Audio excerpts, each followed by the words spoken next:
জার্মানিতে কিভাবে mini job পাবেন, কারা কারা এই মিনি জব করতে পারবেন, কি কি রুলস ফলো করতে হয়, সব কিছু নিয়েই আজকের এই ভিডিওতে আপনাদের সাথে আমি আলোচনা করব।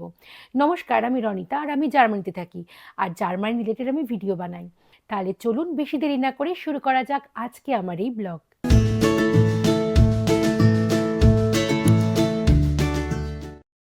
আপনি যদি জার্মানিতে নতুন হন তাহলে আপনাকে প্রথমেই বলে রাখি, জার্মানিতে জব প্রধানত তিন রকম। প্রথমেই হলো ফুল টাইম জব, যেটা উইকলি 35 থেকে 40 ঘন্টার। তারপরেই আসে পার্ট টাইম জব, মোটামুটি ওই ধরুন 15 থেকে 30 ঘন্টা, আর স্যালারি হলো পার আওয়ার বেসিস।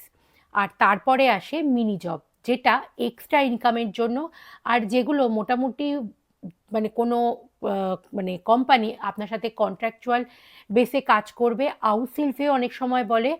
আর কখনো কখনো সপ্তাহে সেটা ধরুন 10 ঘন্টার বেশি নয়। সুতরাং এইগুলো যারা জার্মানিতে প্রথম আসছেন, মানে নিউ কামার অথবা স্টুডেন্ট টাইপের জব, তারাই মেনলি এই মিনি জব করতে পারবে। এইবার আসি মিনি জব আর পার্ট টাইম জবের মধ্যে মেন তফাৎটা কোথায়। প্রথমেই বলি, মিনি জবের ক্ষেত্রে একটা ফিক্সড ইনকাম থাকে এবং এটা আপনার ট্যাক্সের আওতায় পড়ে না, কারণ এটা হচ্ছে মান্থলি 538 ইউরোর মধ্যেই আপনাকে মিনি জব, আপনাকে স্যালারিটা দেওয়া হবে। সুতরাং এটার মধ্যে কোনো ট্যাক্স ইনক্লুড, মানে আপনাকে ট্যাক্স দিতে হচ্ছে না। কিন্তু পার্ট টাইম জবের ক্ষেত্রে আপনার কোনো ফিক্সড ইনকাম নেই এবং এটা কিন্তু আপনার ট্যাক্স ফ্রি নয়, আপনাকে ইন্স্যুরেন্সেও কাটবে এবং ট্যাক্সও দিতে হবে।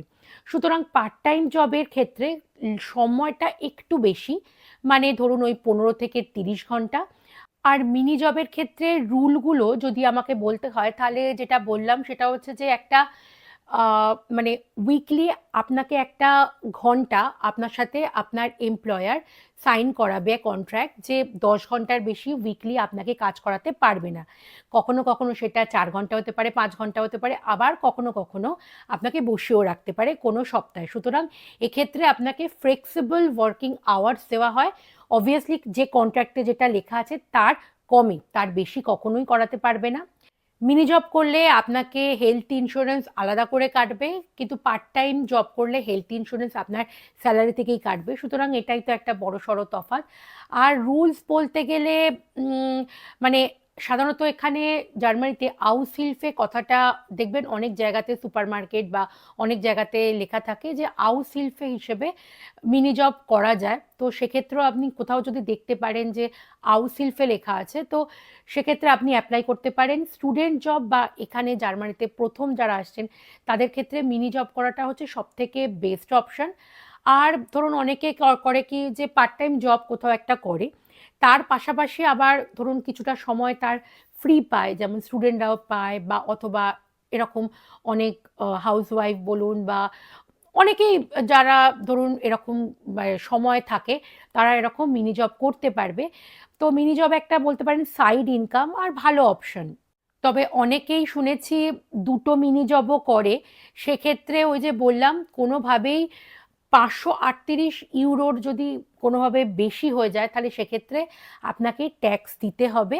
538-এর কম, ইউরোর কম যদি আপনি পান, তাহলে আপনাকে ট্যাক্স দিতে হবে না। এই হচ্ছে মেন কথা। আর একটা জিনিস যেটা বলার, সেটা হচ্ছে যারা জব সিকার তারাও কিন্তু মিনি জব অ্যাপ্লাই করতে পারেন, এটা একটা ভালো অপশন। সুতরাং স্টুডেন্ট, হাউসওয়াইফ যারা জব সিকার, তারা খুব ভালোভাবেই যদি মিনি জব করেন তাহলে মোটামুটি ধরুন আহ, ভালো ইনকাম হতে পারে। সাইড ইনকাম, মেন ইনকাম কখনোই নয়, এটা হচ্ছে সাইড ইনকাম। তো এটা একটা ভালো অপশন জার্মানিতে। এখন মোটামুটি এই বছর যেটা মিনি জবের ক্ষেত্রে বা যে কোনো যে মিনিমাম ওয়েজেস যেটা ঘন্টা পিছু, সেটা হচ্ছে 13 ইউরো 90 সেন্ট। তো এবার আপনি ধরুন কোনো সপ্তাহে 10 ঘন্টা কাজ করছেন, তাহলে সেক্ষেত্রে ধরুন আপনার মোটামুটি 13 ইউরো 90 সেন্ট করে মোটামুটি 139 ইউরোর মতো আপনি পার উইক মানে কামাতে পারবেন। তো এটা একটা ভালো অপশন।